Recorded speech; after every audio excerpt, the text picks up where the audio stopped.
नमो नमः छात्रों।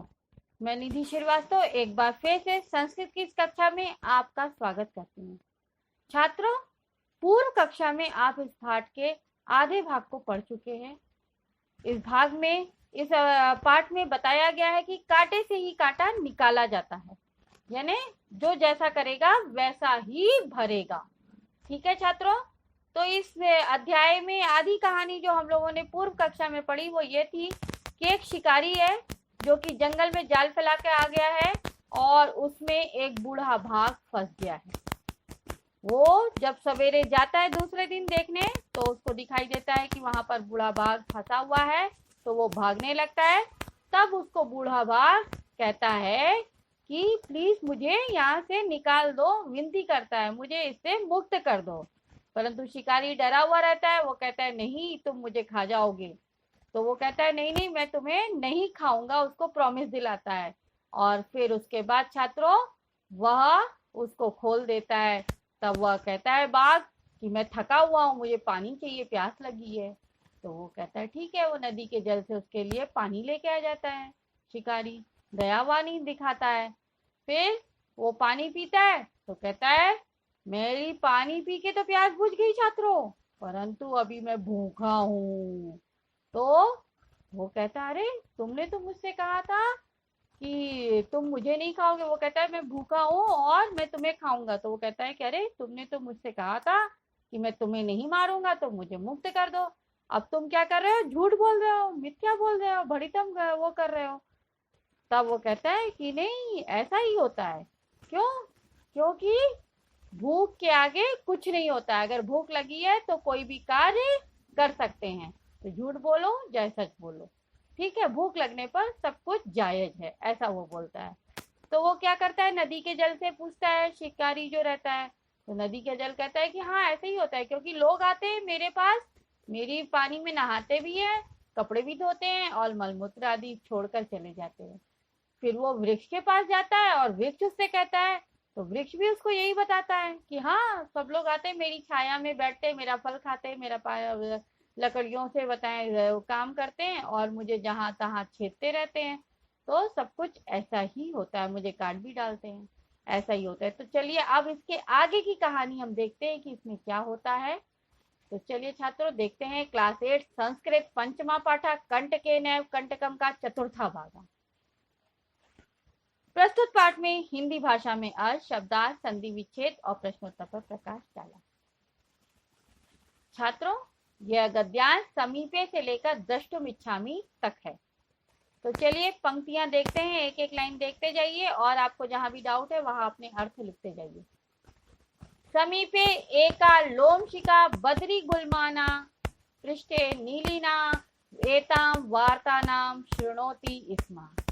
यानी समीपे यानी पास में, एका यानी एक, लोमशिका यानी लोमड़ी, बदरी गुलमानाम यानी बदरी यानी बेर, गुलमानाम झाड़ियों में, तो बेर की झाड़ियों के, पृष्ठे यानी पीछे, नीलिना यानी छुपी हुई, एताम यानी इन सब, वार्ताम यानी बातों को, शृणोती इसमा यानी सुन रही थी, इसमा यानी थी, पास्ट टेंस के लिए प्रयोग होता है।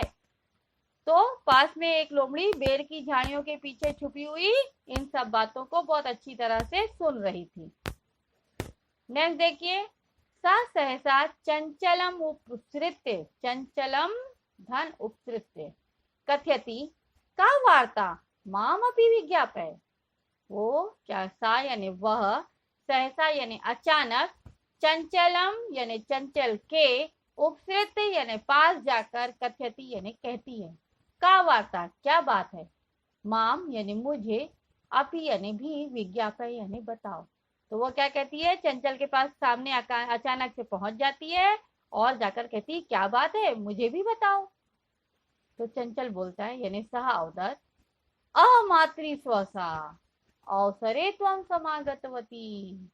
यानी वह क्या बोला छात्रों, सा अवदत यानी वह बोला, अह यानी अरे, मातृ स्वसा मातृ यानी माँ और स्वसा यानी बहन, तो माँ की बहन यानी क्या हुई, मौसी छात्रों।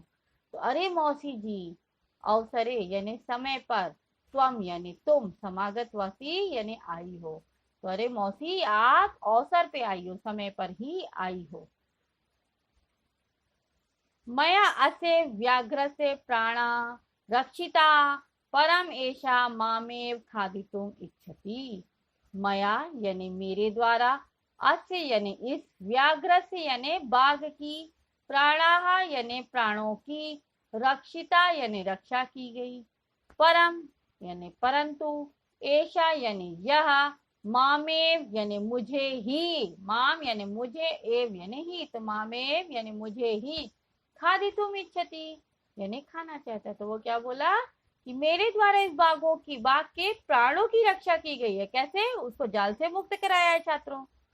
तो परंतु यह मुझे ही अब खाना चाहता है। ठीक है छात्रों।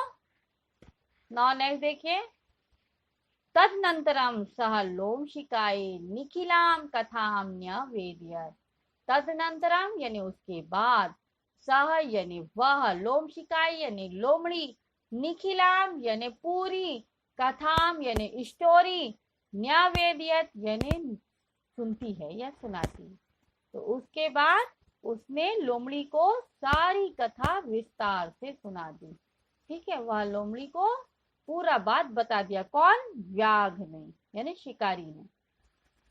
नेक्स्ट देखिए, लोमशिका चंचलम अकथ्यत।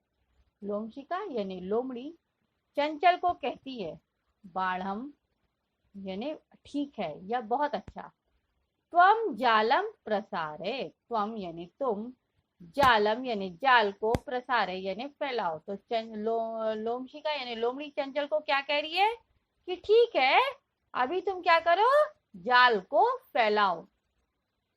नेक्स्ट लाइन देखिए छात्रों, पुनः सा व्याघ्रम औदत, केन प्रकारेण त्वम एतस्मिन् जाले बद्धा इति अहम प्रत्यक्षम द्रष्टुम इच्छामि। देखिए लोमड़ी चैराक होती है ना, तो देखिए उसने क्या बोला, पुनः सा व्याघ्र मौदत। पहले तो उसने चंचल को बोला कि तुम जाल को फैलाओ, ठीक है कोई बात नहीं, अब जाल फैला दो। अब वह व्याघ्र को बोल रही है, पुनः यानी फिर से, सा यानी वह लोमड़ी, व्याघ्रम यानी बाघ को, औदत यानी बोली, केन यानी किस, प्रकारेण यानी प्रकार से, त्वम यानी तुम, एतस्मिन जाले यानी इस जाल में, बद्धा यानी बंधे हुए, इति यानी ऐसा, अहम यानी मैं, प्रत्यक्षम यानी आंखों से, द्रष्टुम इच्छामि यानी देखना चाहती हूँ। तो उसने क्या बोला, फिर वह बाघ से बोली कि किस प्रकार से तुम इस जाल में बंध गए, ऐसा मैं अपनी आंखों से देखना चाहती हूँ। देखा छात्रों कितनी चालाक थी। आइए छात्रों, अब आप शब्दार्थ देख लीजिए। गद्यांश आपने अच्छी तरह से समझ लिया है। इस गद्यांश पर कुछ शब्दार्थ है वो देख लीजिए। बद्री गुलमानाम यानी बेर की झाड़ियों में, पृष्ठ यानी पीछे, नीलिना यानी छुपी हुई, उपकृत यानी पास जाकर, विज्ञापन यानी बताओ, निखिलाम यानी संपूर्ण, और प्रसार यानी फैलाओ। छात्रों आपको गद्यांश अच्छी तरह से समझ में आ गया है।